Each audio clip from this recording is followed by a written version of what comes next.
Hello everyone, it's Yvette Blowitz from SpiritGirl.com and welcome to the Spirit Girl Talk Show podcast. I'm super excited to be here with you today with our very special guest, Sophia Godkin, who is a health psychologist, happiness, relationship, and transformational coach, author, and educator. Sophie, welcome to the Spirit Girl podcast show and congratulations on the 5-minute gratitude journal. Give thanks, practice positivity, and find joy. We're going to be talking about this today with our global Spirit Girl audience.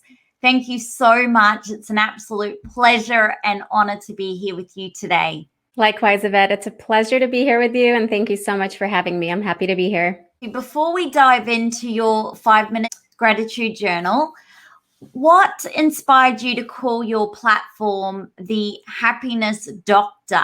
That's such a good question. Well, it was a really organic development how my business name sort of, came about. I think, I had my PhD in health psychology. I had undergone or was still undergoing, I guess we're always evolving, but undergoing this evolution, inner evolution of myself.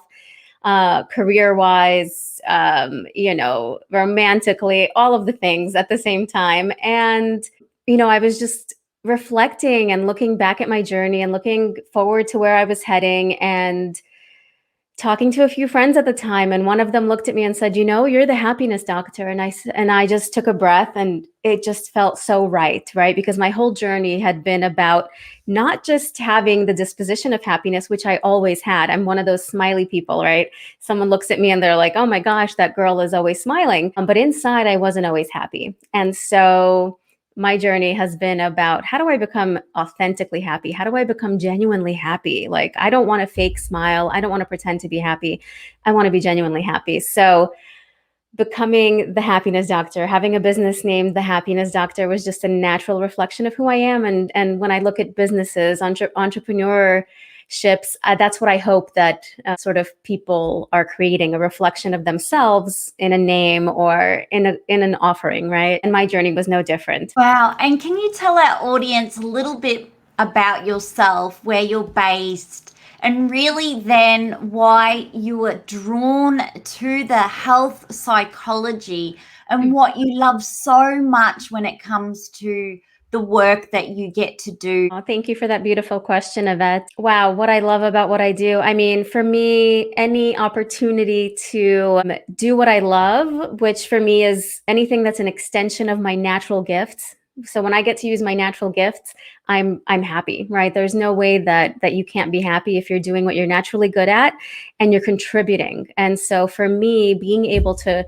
coach others, being able to use coaching and therapeutic skills, being able to teach, right? All of those are things that come naturally to me. I'm one of those people that wants to share information as soon as I get it, right? As soon as I integrate information, as soon as I integrate practices and experiences, I want to go out there and talk about them and create activities and journals and other things for people. And so for me, it's the greatest gift to be able to do what I love and am naturally good at in a way that contributes to other people. We're all on some sort of self-growth, self-love, self-care journey. And to be able to be a little seed for people sometimes is just the greatest gift. And it's just a natural extension of me. And yeah, again, it's hard not to love what you do when you think and breathe the same things that, are then contributing back to you through benefiting other people, financially, of course, sustenance, all of those things. So I feel incredibly blessed.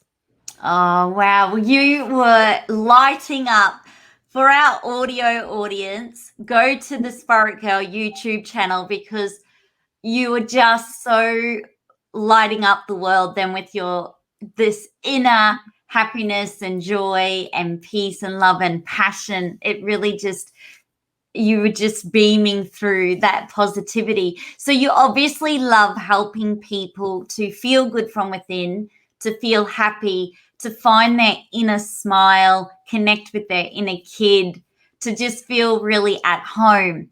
So if we can be living in a world now when it comes to social media where we can have the ability to, say, post a photo where we might be smiling, but on the inside, we might not be smiling. Is it important though for someone who's not smiling on the inside to say it's okay to take a break from posting smiling photos of me or happy photos of me, or it's okay for me to take a break and be honest to my sister or someone I trust to say, hey, I'm not feeling myself at the moment.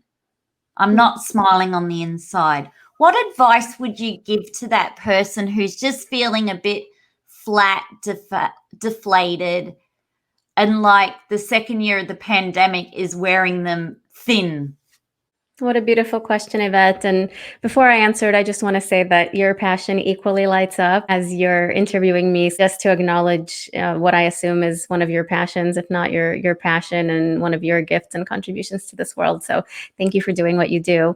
Thank you. Thank you. That's so kind of you. Bless. Yes. And with regards to your question, there are many possibilities, and the answer to what, how to approach that difficulty of maybe smiling on social media, but inside feeling actually hurt and in a lot of pain, and what to do about that is going to be different for each person. Ideally, and when I say ideally, it's the part of me that wants to really help the person and see them grow. And at the same time, it's not always the right time for everybody.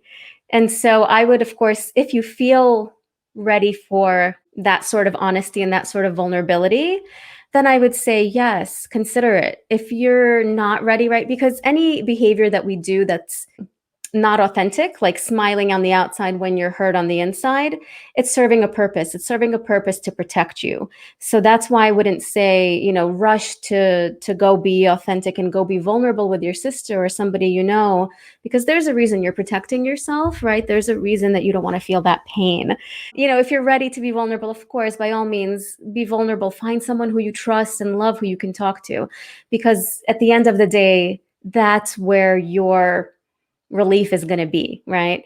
Don't rush to get there, right? We all have a different time and space in which we do things, and we all have different histories and personalities. And so, whenever it's time, you're going to know, and you're going to say those things that have been holding you hostage, and you're going to reveal those things that you've been so ashamed about, because you're going to realize, wow, like I'm in that internally created prison, because I've been believing that these things are worthy of shame, and who I am is worthy of shame. I would say tiptoe out when you're ready, and not any sooner, and be open to support if you can, right? We all need support when we're not able to be authentic, right? If all of us grew up feeling loved and worthy and just, with unconditional regard, we would all be being authentic, and we're not, right? So just honoring where you are, and of course knowing that when you do get to the other side, which is that openness and freedom of, I could just be who I am, right? It is going to feel great. Oh, that is such a beautiful message. Tiptoe out when it feels right. I'm the biggest fan of talking to a psychologist, like someone actually trained in psychology and mental health. And the reason I really love that is that just because they're not biased, or there's this real sense of privacy, like confidentiality, like you can really just open up and share your heart and soul, and you don't have to worry about it going any further than in that room or the person you're speaking with.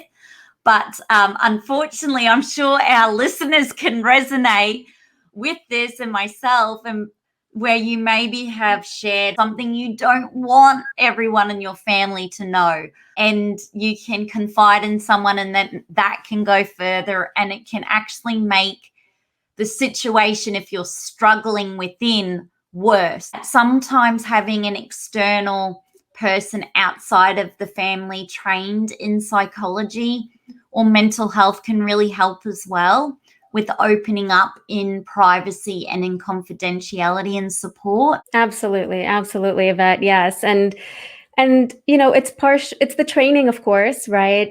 Professionals know the ingredients that it takes to welcome change or to invite change. More than that, it's, creating that safe space. And sometimes the people very well aren't that safe space, right? Otherwise, we probably wouldn't need counseling. So have the opportunity to find this person who fits you well. Not everyone's going to fit well, but you find somebody who you resonate with and who you feel accepted with, not judged by. That's what it's all about. So yes, yes, yes. Reach out always to someone that can help is the final message there. When it comes to gratitude, I love to practice gratitude every single day. I truly believe that it transformed the way I felt from within. It really helped me smile from the inside out to become my authentic self.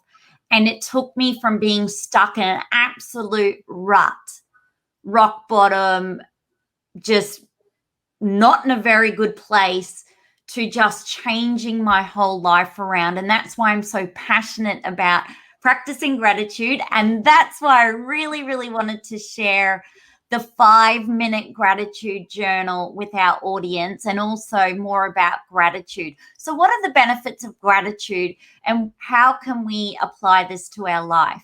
Yeah, so gratitude is one of those practices that just has universal benefits. I mean, no matter what it is that you want more of in your life, it'll provide that, whether it's optimism, happiness from the inside out, social connection, whatever it is, gratitude can offer that. Physical benefits as well, right? If you want a stronger immune system, if you want to sleep better at night, gratitude has a lot of physiological effects and psychological effects that can just be so helpful. Spiritual effects as well, right? It can really connect you to that source of wisdom inside of you, or whatever source it is that you believe in outside of yourself. So the benefits are really paramount. The research is paramount. And the ways that we can invite that into our lives are also, varied. It really depends on who you are and how you enjoy the practice. The reason I created the journal, for example, is because it's really nice to have specific prompts, specific questions that invite the feeling of gratitude. What happens a lot of times when people sit down to write a list of gratitude, it becomes maybe this habitual or rote thing where you're just writing down words without feeling it.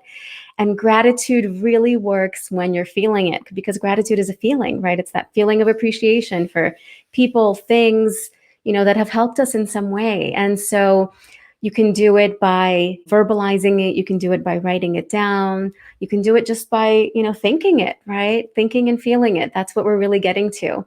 You can write letters. You can do all sorts of things. So there are a whole host of ways to practice it. And that's the beautiful thing. You can find something that works for you. Have you seen a profound difference in people who do start journaling? Yes. I mean, just the ability to give space to and give attention to the things that are really good in your life. That's not how the brain naturally works. Our brain gravitates towards the negative. So any practice, as simple as gratitude, simple is sometimes very powerful, by the way, can really, change everything for us. It can turn a day that's just fine into a day that's great. And so, yeah, there's just so much potential there. And I've seen it firsthand many, many times, both in terms of shifting mindsets and shifting perspectives on situations that are really difficult, like the pandemic. And the point of gratitude is not to discount anything negative that's happening, right? We can acknowledge the fact that, for example, there was difficulty among the pandemic. And maybe it also brought me closer to the people in my life. Maybe it had some other benefits, right? And that's the real perk of practices like gratitude, right? It helps to balance out our perspective, which again, if left on its own, our brain is going to gravitate towards the negative. So yes, I've definitely seen, quite an effect there. I know that everybody took up journaling and gratitude practice, and that's why I love the 5-minute gratitude journal that you've created. When it comes to your own practice of gratitude, is this something you do first thing in the morning, in the evening, throughout the day? What does your gratitude practice actually look like? I rotate my practices, if you will. So I do have things that I do in the morning. Sometimes that includes gratitude. Sometimes it doesn't. Sometimes gratitude moves to the end of the day. For me, and just taking note of my mind-body connection, my body really needs movement in the morning. And it needs some connection with emotions, right? Emotions that are present. So those things tend to be prioritized in the morning, and practices like gratitude sometimes fall later in the day. You give so much when you are helping others through really challenging times. How do you then fill your own cup up? Like, what are some other self-care rituals? You mentioned movement there is really important for you. What kind of movement do you like to do? All kinds. And I have to be very mindful because I do have, certain parts of me that, have used movement in the past as a form of, protection or a form of being busy so as not to feel, right? So I say a balance because sometimes, it'll be strength training, sometimes it'll be yoga. I try not to do one thing too much because that promotes a sort of, habit that becomes sometimes something that's being done too much or as a crutch, if you will. So all kinds. I love it all. My body loves to be stretched, to move, to be strengthened, everything.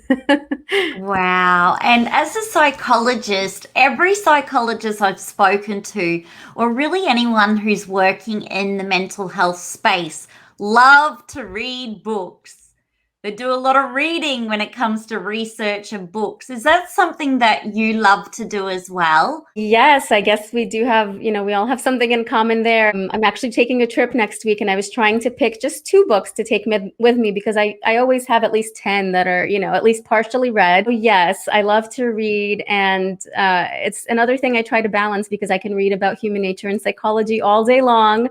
And, it's also nice to have some fiction in there or some other things to soothe the soul. So yes, it's interesting that you caught that pattern. Yeah. For our listeners, Sophia, who are like at home, I've had a lot of people reaching out and they're just feeling a little bit, the first year of the pandemic, they felt really anxious. The second year now, they're feeling either really deflated, some depressed, some like burnt out, some emotionally exhausted and drained. And I can resonate with all of that. And I'm sure all of our listeners can because it's been a pretty full-on time globally. What are a couple of things they could do, or even one thing that they could just do to feel good from within? I always say practice self-kindness, like be kind to yourself. But what are your thoughts? It's a beautiful question, and I love your response. Yeah, self-kindness is, one of the foremost ways that we change our relationship with ourselves, which I mean is the most important relationship of all. And my response is going to be a version of that. So I would say whatever your response is to this question is the way to go. And the question is, if I loved myself right now, what would I do? What would I do differently? What would I do more of? What would I do less of? Right? And then see how you can feel inspired to do whatever that is. And it is going to be different for everyone. But if I loved myself right now, what would I do? And moving forward, it's so important, isn't it? Our self-care rituals and practices that we maybe started in the first year for some people continue as we really work through our way through life. So I've had some people who have said, I did really well in the first year of the pandemic. I was walking, doing yoga, meditating, and now kind of second year gotten back into it. And the emphasis hasn't been on self-care. Like there was so much messaging during the first year on self-care, yoga, meditation, but they're feeling that the second year they're not seeing as much on social media about practicing self-care. Is it so important for people to still do their best when they can to practice self-care for their mental health and well-being, do you think? Beautiful question. And absolutely. Absolutely. Imagine yourself as a child, is it enough to care for them one day out of 7 days and forget about them the rest of the 6 other days, right? And I say it that way because when it comes to ourselves, we don't practice that same kindness and care that we would with a child or a friend, a parent, somebody else that we care about. So that's why I ask the question, what would I do right now if I loved myself? Because if I loved myself right now, I bet I would care for myself, right? And I wouldn't spend a month or a year sort of neglecting my needs, right? It's all about honoring our needs and really caring for ourselves like we would care for a child or a parent or a friend. Yeah, really working on that relationship. So absolutely, that's a beautiful question. I love how you just shared that then, the message, but also if you're a child, like you wouldn't look after them one day out of the week. And just when I pictured that, I was like, wow, that's so empowering and so powerful that if we thought of it in that sense, we'd really make time to continue to practice our self-care, whether there's a million posts on self-care and mental health on Instagram or not. When it comes to someone who's not feeling positive, can it still be beneficial for them to, I guess, read positive affirmations, read positive books, listen to positive music, do positive things? I always say yes, because it's, in my experience, made me feel good. But as a clinical psychologist and author, what's your take on this? Yes, of course. Like you mentioned, you've had experiences of music lifting you up, and there has to be a certain openness, right, for that to happen. I have to be open to having my mood changed for my environment to affect it, right? Whether it's the music or the people around me. And there may be times when there's no openness, right? Where none of that is going to work, or the music I select, right, is just not going to be that kind of music, or I'm going to stay at home and not see other people, right? With affirmations, I would say, yes, they can work and they can be amazing. And one thing to remember is to start where you are. I often say, start where you are. Sometimes people read an affirmation and they don't feel great and they say, oh, this doesn't work for me. And I say, yeah, of course, because you're reaching 10 ladder steps higher than where you are, right? So if you're feeling a 3 out of 10, reach for the 3.5 or the 4, right? So the statement that says maybe, okay, I'm not feeling that great today, and I know that I won't feel this way forever, right? That might feel much better as an affirmation than I feel amazing today and the world is my playground, right? So if you repeat the second affirmation when you're at a 3, right? There's so much dissonance, there's so much disconnect. It's almost like, like, who's saying this to me, right? It doesn't apply to me and you don't feel the benefit. Of course not. So yes, affirmations absolutely can work. And, you got to find one, or let your essence find one. Let your mind and body dictate what that is. Yeah, when I devised those for my book, I tried to span the range of how people might feel in any certain moment. And I always say, tweak it to match you. You got to start where you are. Otherwise, all of these practices won't really be as effective as they can be. If someone is out there, I get this question a lot. They're all looking for their purpose. They're all on Instagram wondering, what's my niche? What can I do? What's my purpose? There's so many questions like, who am I? What should I do? They're looking and looking and looking and looking, and they're really unsure. And then they see someone else doing something going, oh, that looks cool. I'll do that. But they don't really know who they are, but they're just being influenced from outside of them. Obviously, when we're younger, we have to try so many different things. And in my experience, it took me probably to my 30s to really get to know myself. And that was a lot through yoga and meditation practices. But if someone's wondering, they feel that they don't know who they are, but they look at, say, another girl or guy on Instagram and go, you know what? I'll just do what they're doing because that looks really cool.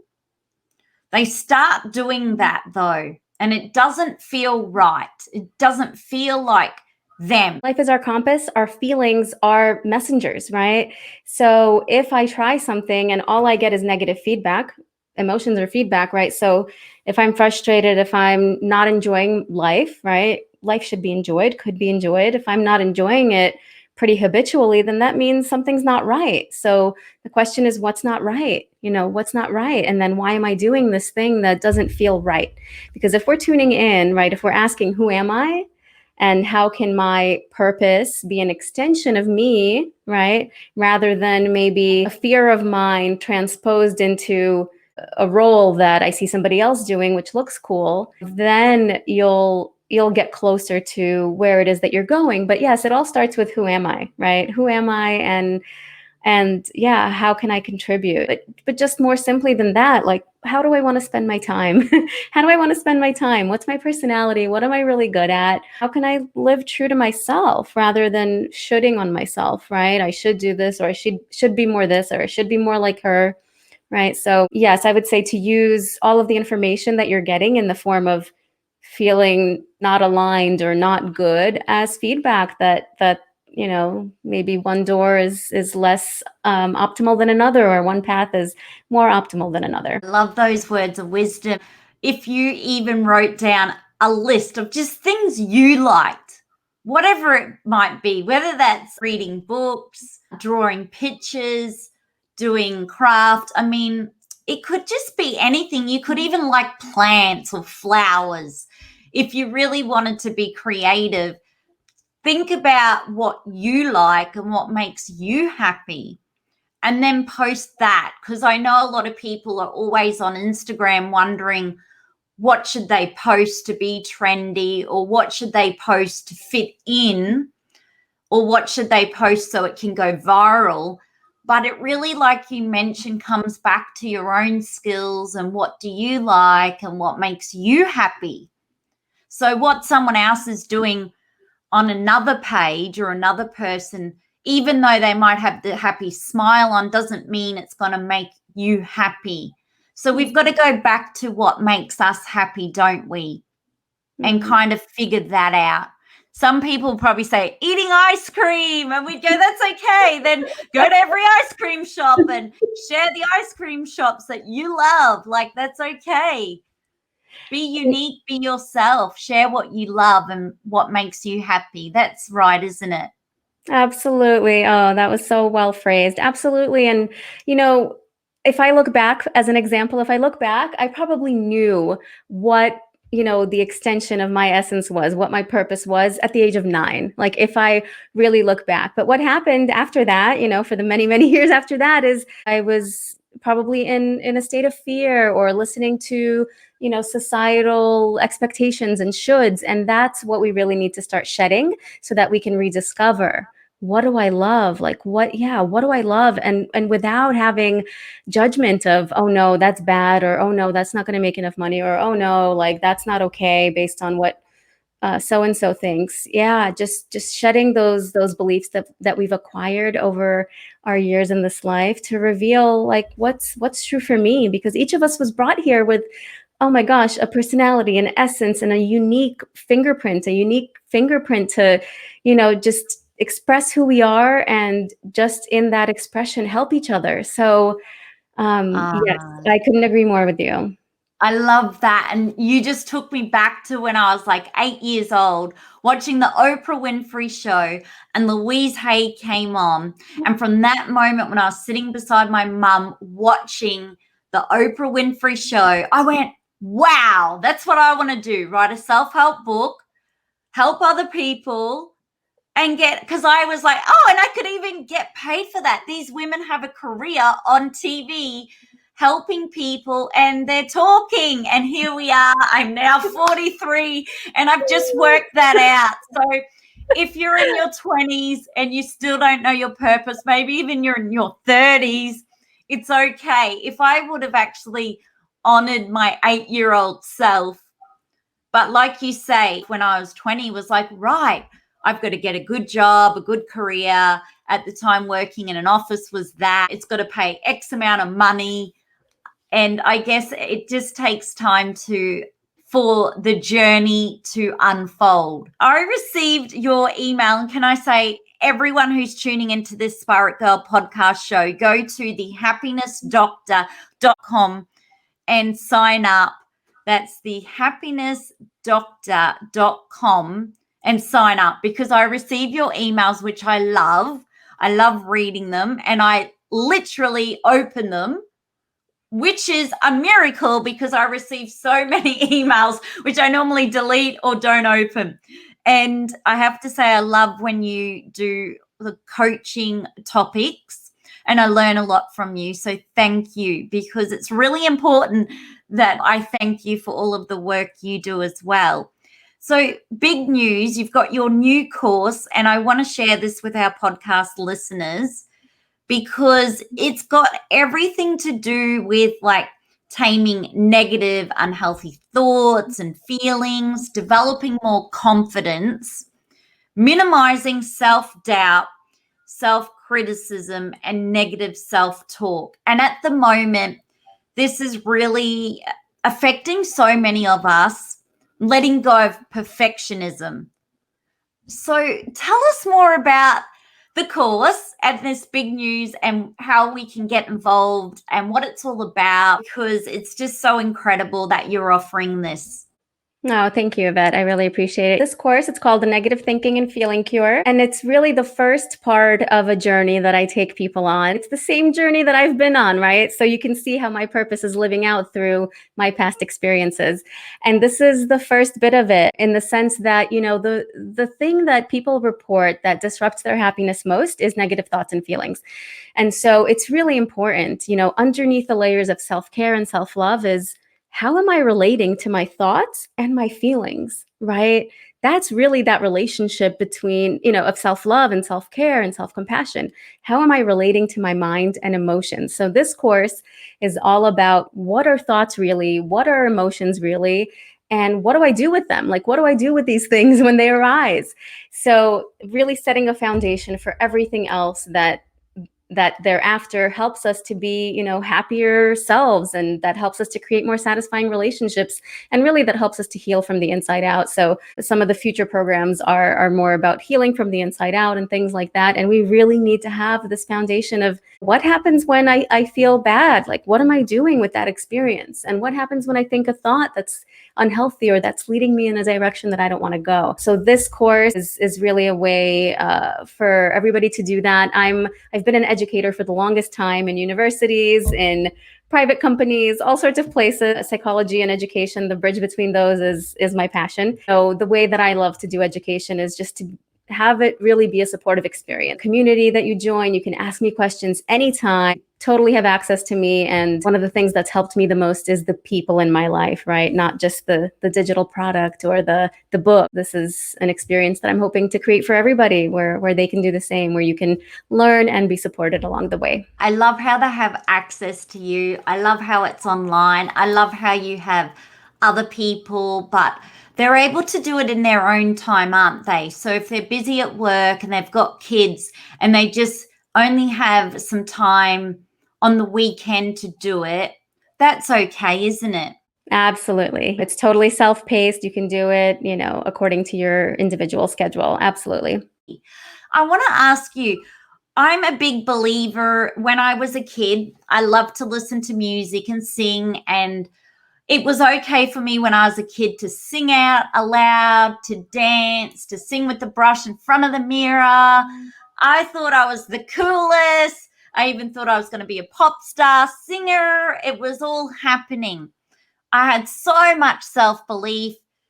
Nothing was getting in my way. And then, boom, I go to high school. And then it all goes downhill. So then I discover, when you become an adult, that you are taught to not express your happiness feeling, not to express it, but to basically, I was about to say depress it, which can lead to depression, suppress it. So what I've discovered, here's an example, and I write this too in my book, It Starts With Me, how if I could express it and just sing to that happy song when I'm in the car, and just to feel good, to really feel it, and not to worry about what other people think. One of the greatest things I had to do was overcome, okay, people are going to look at me like I'm a total weirdo, totally crazy. What is this girl doing singing in her car or at the shop? Why is she happy? Why is she singing? And I've had to overcome this practice, and I do it regularly, because I'm like, no, I'm going to be happy in this moment, even if it's for 1 minute or 2 minutes. Is it important? I want to start I want this to go viral, where we can literally be happy be smiling, be singing, and not to think that that person is totally crazy. Because it's okay when Beyonce can sing or dance, or when Ellen DeGeneres can. But what about little old me in my car? Like, what's your take on this? Should we be expressing more happiness in our lives, in our streets, in our cars, in the world? Oh my gosh. Just a big applause to you, Yvette. That was amazing. The passion with which you just exuded that was incredible. And oh my gosh, I just want to start on the other side. Let's talk about this from the other perspective. The reason that we have traumatic experiences, or the way that trauma is created and sticks around, is through the lack of one of the reasons is through the lack of expression. So when you want to express, whether it's through your voice or through a pencil or through your body, right, movement or dance, whatever it is, that's your inner child, like crying out, like, I just want to be me. I just want to be a kid. I don't want to be forced to do all of these things that have prevented me from being who I am and from understanding that my purpose is right here. It's been right here the whole time. Yes, so absolutely. It is the antidote to a lot of suffering. It's a form of healing. And yes, every single person should be doing whatever they want to be doing in their car. I love to dance in my car. I mean, I understand if people have shame about that. Just usually smile at the person next to me, in the car next to me. Like, yeah, like that was funny. Yeah. And people, tend to like it because they wish that they could be doing that too. They want to have the courage to do that too. So whatever it is for you, I would say get up right now and do it. Like get up. Like if you want to scream, scream. You do have to be conscious, of course, of your social environment. And that's something that we as social beings have to, be aware of. And that being said, let yourself express. Oh my gosh, we were given forms of expression for a reason. I love that. And I love how you smile at the person beside you, because what I've seen even yesterday was these people like, wow, let's be happy. Why don't we be happy? We should be happy. You do have to overcome the fear, because you have to become brave and courageous, where you got to get used to people, which is really good for self-confidence, where people are going to laugh at you. I always say that to create your own happy, healthy dreams, you got to get used to people making fun of you or laughing at you. And the best thing you can do is do it in real life. But when you smile at them and they actually go, I want what you have. She's so happy.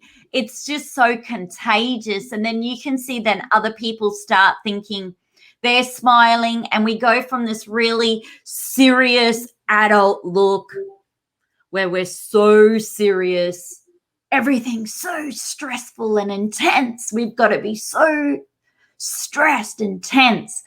We can't have fun where we're just like, it's such a freeing place to be, isn't it? That's why I love your website and your name, thehappinessdoctor.com, because it reminds us that whatever makes us happy, we should do that.